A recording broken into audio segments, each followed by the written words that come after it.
অনেক স্বামী কথায় কথায় স্ত্রীকে বাপের বাড়ি যাইতে বলে, অনেক স্ত্রী কথায় কথায় স্বামীকে বলে আমি তোমার সাথে আর সংসার করবো না, বাপের বাড়ি চলে যাব। ঝগড়ার সময় এই কথাগুলো বলা অনুচিত কাজ। এগুলো ইমানদার সুলভ কথা নয়। ইমানদার সহনশীল হবে, ধৈর্যশীল হবে এবং এমন কথা বলবে না যে কথা তার আমল নামাকে নষ্ট করতে পারে, ভারী করতে পারে, এবং বদামল নামা দিয়ে তার আমল নামা ভারী হতে পারে, এমন কাজ সে করবে না। সবচেয়ে ভালো হয় কারোর প্রতি যদি রাগান্বিত হয় তাহলে সেক্ষেত্রে ঝগড়াটা একটু পিছায় দেওয়া, এটা হলো সবচেয়ে বুদ্ধিমানের কাজ। অর্থাৎ স্বামী স্ত্রী হোক আর অন্য কেউ হোক, কারোর পর খুব মেজাজ গরম হয়েছে, এখন তার সাথে তুমুল একটা যুদ্ধ লড়াই হয়ে যেতে পারে।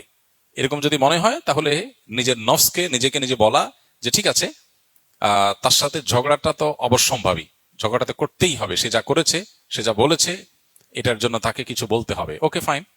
কিন্তু এই বলাটা এখন না, 2 দিন পরে।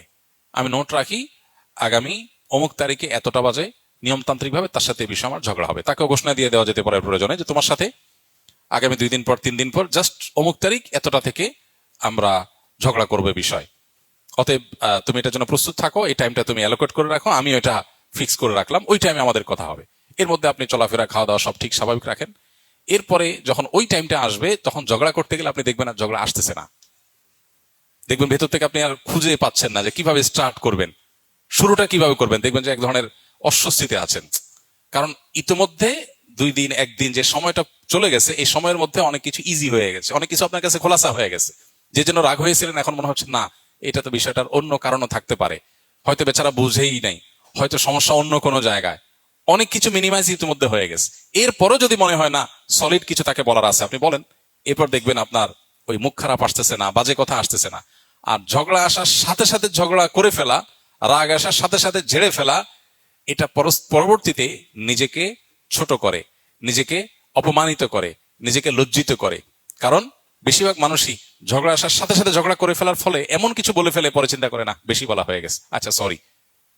এটা একটা কৌশল যেটা অত্যন্ত পরীক্ষিত এবং প্রমাণিত এবং অত্যন্ত কার্যকর। যদি কেউ ঝগড়া হলেই তিনি কিছু বলে ফেলেন, পরে তার বিচারে তিনি হেরে যান, লজ্জায় পড়ে যান, মাপ চাইতে হয়, ছোট হতে হয়, এরকম হয়, তাহলে আত্মশাসনের, আত্মশুদ্ধির জন্য, তাসকিয়াতুন নফসের জন্য সবচেয়ে কার্যকর হলো ঝগড়া করার আগে টাইম ফিক্স করা। এবং যত বেশি ডিউরেশন নিয়ে, যত বেশি গ্যাপ নিয়ে ঝগড়া করা যায় তত ভালো।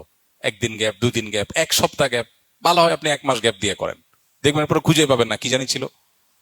তখন যদি বলেনও, ওই বলাটা হবে অনেক ব্যালেন্সড, ওই বলাটা হবে অনেক পরিকল্পিত এবং অনেক সাজানো গোছানো, ওই বলাটা হবে অনেক পরিমাপ করা।